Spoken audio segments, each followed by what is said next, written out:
Sawang-sawa na ako sa kakasunod sa mga utos mo. Mula ngayon, gagawin ko na ako naman ang maibigan ko. O ikaw, batang tuso! Doon tayo sa labas! O bakit? Nahihiya ka ba matalo ulit sa harap nila? Hindi ako nakikipaglaro sa'yo. Kung gusto mo, dito na kita mismo ilalampaso! Ano ka ba, Bobo? Labag na yan sa kasunduan natin. Gusto mo bang bumalik sa kulungan, Bobo? Wala akong pakialam! Sa'yo na tong basurang game world mo! Ako, ayoko na! Sino sa inyo gustong sumama sa akin?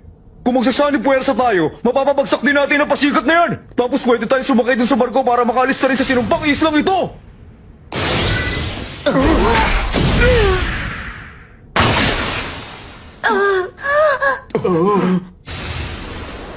Matindi ang parusa sa sino mang lumabag sa kami. Binalaan ko naman kayo, hindi ba? Opo, boss. Akala yata ng hangal na yan, hindi ko siya papatulan. Yan ang napala niya. Okay, ako naman ang sunod na lalaban ngayon. Hindi ko na gusto to. Hindi namin kayang labanan ng mga yan. Minahon lang kayo. Kami lang ang makikipaglaban sa kanila. Pinaliwanag na namin. Kung hindi kami makakakuha ng 8 panalo, pwede naman kayo mag-forfeit ng mga laban ninyo. Walang pipilit sa inyo na gawin ang ayaw ninyo. Totoo ba yun? Sigurado ka bang hindi nila kami pipilitin? Oo nga, kaya huwag kayong mag-alala. Ang isang yun, higit na mas malakas ang awa niya kumpara sa iba. At batay sa pananalita niya, malamang isa siyang Game Master. May isang tanong ako. Dahil na maalam ng isang to, ano mangyayari sa sumo match niya? Sige, ikaw na ang panalo. Pero teka, wala pa kaming napagkasundo ang player na lalaban sa sumo wrestling. Diba, kanina mo pa pinipilit na gusto mong ikaw doon? Wala akong pakialam kung kanino niyo ibibigay ang panalo. Kahit ibigay niyo pa sa isa sa mga extra ninyo dyan sa likod. Para sa sumo match, ikaw ng panalo. Ako? May 4 na panalo na tayo.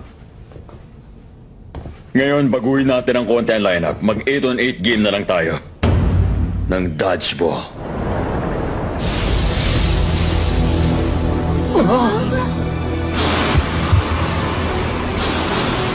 Pumili na kayo ng 8 miyembro sa koponan ninyo. Ako, handa na ang mga miyembro ng koponan ko. Sandali lang.